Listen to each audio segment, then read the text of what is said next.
I greet you all in Jesus' name.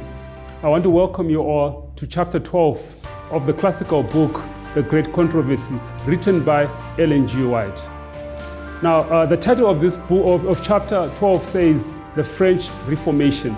Now, the author of this book sums up this chapter by saying, France rejected the light and truth from heaven, and her actions resulted in the French Revolution and the Reign of Terror.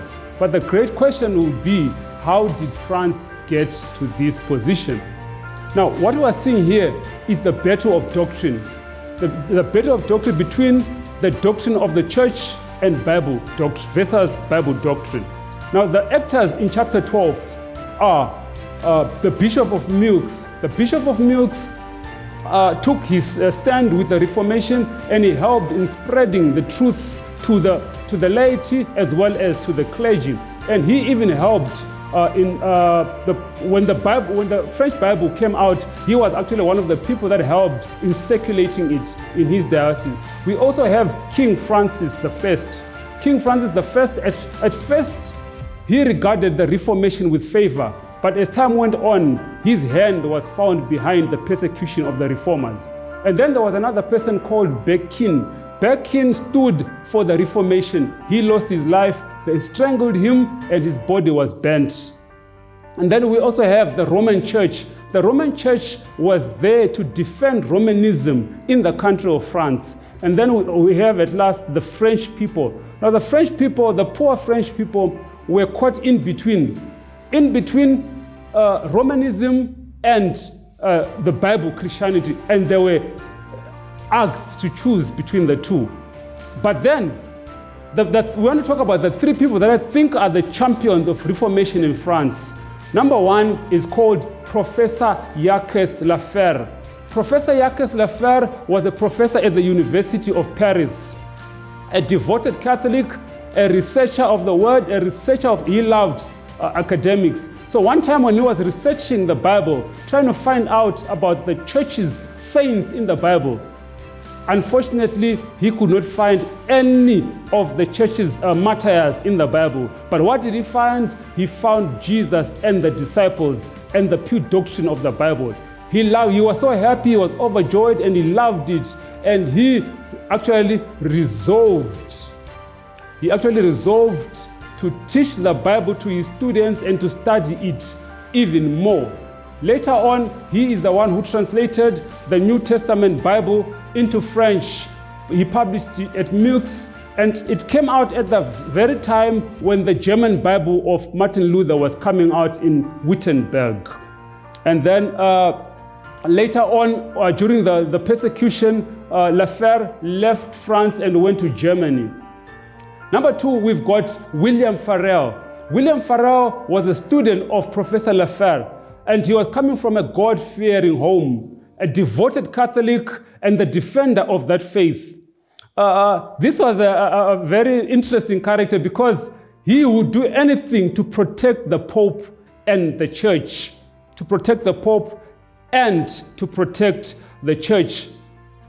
So when the Reformation was at its peak and then persecution came out, he had to leave Paris because Paris was something else during that time. He left Paris and went to his rural home in eastern France, and where he calmed down a little and did more of Reformation work there. And later on, he had to leave for Switzerland, where he helped in the work of Aurich Zwingli in Switzerland. And unlike his mentor, the professor, Farel declared the Bible doctrine of Christ in the public. He was not shy, he was not afraid of anything, he was a bold character. And then the third one is John Calvin. John Calvin was a young and bold and very intelligent young person.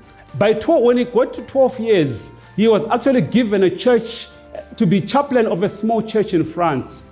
And he enrolled at one of the universities in Paris, and he rose up the stages very fast. And the Roman Church saw in him the ability to take the church forward.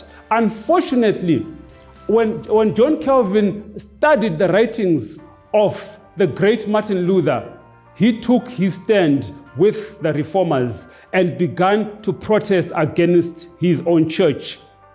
He toiled for the cause of Christ until his followers even became known as French Calvinists. Others called them the Huguenot reformers. But something happened just ahead of time, which I call a wrong move. These people, these French Calvinists or Huguenots, in wanting to escalate the Reformation in France towards the same level as that which was in France, in Germany and in Switzerland, they made a mistake. The Calvinists staged a Reformation protest where placards were posted all over France attacking the masses, even attacking the superstitious acts of the Roman Church. And this resulted in a great persecution. The Huguenots, the Lutherans, these reformers lost their lives in this persecution. Some were tortured to death, others were thrown into the fire, others were dragged out of their homes and chained. It was a brutal event that took place under the Roman Church. Although many had converted to Bible Christianity, including royalty.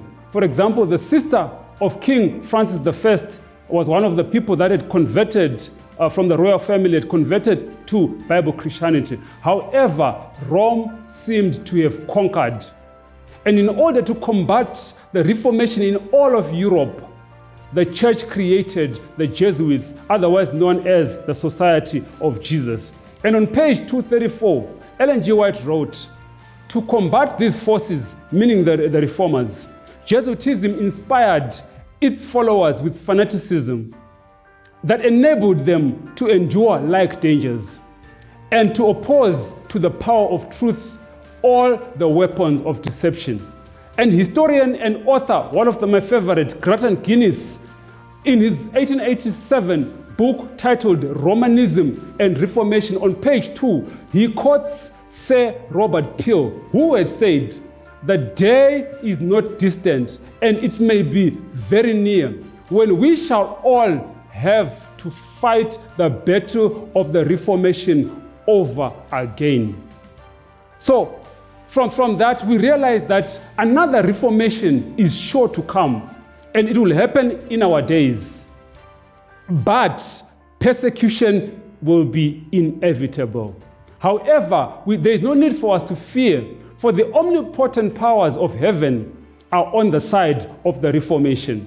Jesus once said, "Fear not, for I am with thee, and I will be with thee until the very end of time." And I'll leave you with a verse from 1 Peter 3 verse 14 that says, and if he suffer for righteousness, happy are he, and be not afraid of their terror, neither be troubled. For we have nothing to fear for the future, unless as we shall forget how the Lord has led us and his teachings in our past history. May God richly bless you.